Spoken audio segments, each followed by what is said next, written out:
بسم اللہ الرحمن الرحیم۔ آج کل لوگ 1400 سال بعد پیدا ہو کر صحابہ کرام اور اہل بیت نبوت کے خلاف نامناسب زبان استعمال کرتے ہیں، جبکہ وہ بھول جاتے ہیں اس بات کو کہ اللہ تعالیٰ نے قرآن شریف میں اور رسول کریم صلی اللہ علیہ وسلم نے اپنے فرامین عالیہ میں ان صحابہ کرام کی اور اہل بیت حضرات و خواتین کی جتنی فضیلت اور شان بیان کی ہے، آج کی ساری دنیا مل کر بھی اس فضیلت کو حاصل نہیں کر سکتی۔ ہمارے ایمان کی بنیاد صحابہ کرام اور اہل بیت نبی کا ادب اور ان کا احترام ہے۔ آج 1400 سال بعد اگر ہم مسلمان ہیں تو اصحاب رسول کی وجہ سے ہم مسلمان ہیں۔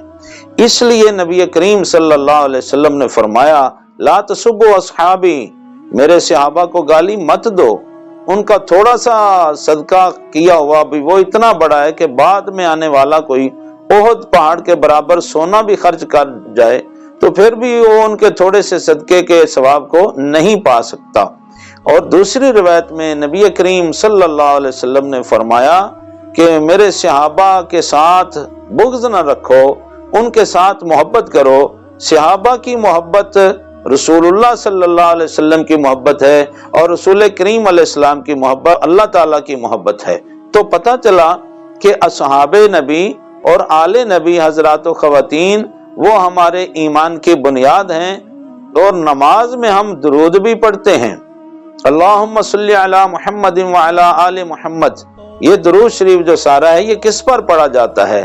آل و اصحاب رسول پر پڑھا جاتا ہے۔ تو جن کے ذکر سے ہماری نماز مکمل ہوتی ہے اور اس کے بغیر نماز پوری نہیں ہوتی، تو کیا نماز پڑھ کے ان کے خلاف باتیں کرنا یہ اپنی نمازوں اور عبادات کو خراب کرنے والی بات نہیں ہے؟ تو لہذا اگر اپنی عبادتوں اور ریاضتوں کو درجہ قبولیت تک ہم پہنچانا چاہتے ہیں تو ضروری ہے کہ آل نبی اور اصحاب نبی میں ادب اور احترام کے حوالے سے کوئی تفریق نہ کی جائے، ان کا مکمل برابر ادب اور احترام کیا جائے، تاکہ نہ ہمارے ایمان کو خطرہ ہو اور نہ کل قیامت کے دن مجرموں کی صف میں ہمیں کھڑا ہونا پڑے۔